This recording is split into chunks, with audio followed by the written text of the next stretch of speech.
La biographie de Solomana Kanté. Saison 2, la naissance du Nco. Le combat d'une vision. Épisode 5, les premiers essais avec l'alphabet arabe. Un vieux sage m'a dit, Wenelandi, le début d'une quête est souvent semé d'erreurs, mais chaque erreur éclaire le chemin.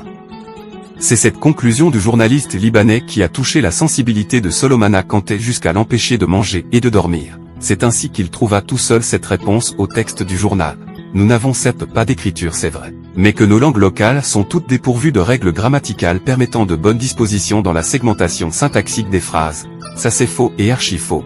Après plusieurs tentatives de rencontrer physiquement le journaliste libanais, le jeune chercheur Solomana prit l'engagement de transcrire sa langue maternelle, le maninka, en utilisant les caractères arabes qu'il maîtrisait parfaitement. Après avoir écrit son premier syllabaire en maninka avec l'alphabet arabe en 1944, il a commencé à s'intéresser à la traduction des livres de théologie islamique en 1945 pour attirer son entourage à apprendre son écriture. Un jour, il a fait lire un de ses textes sur la prêche musulmane en ces termes. Satan est l'ennemi d'Adam et sa femme. À cause du manque de phonétique, son interlocuteur lut. Satan, c'est Adam et sa méchante femme. Il s'est donc vu dans les difficultés de différencier les tonalités qui sont indispensables à nos langues vernaculaires. Ce blocage a été le tournant de sa recherche. Index revers pointant vers la droite blanc. Ce passage nous rappelle que tout projet commence par des erreurs et des ajustements. L'échec n'est pas un arrêt, mais une étape vers la précision.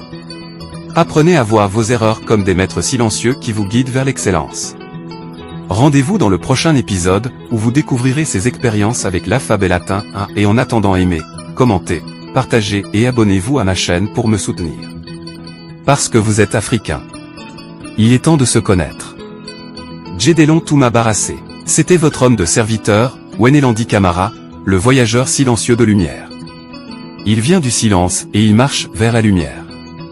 PDMCV, Simandou 2040, on est prêt pour le changement. À la prochaine, bye.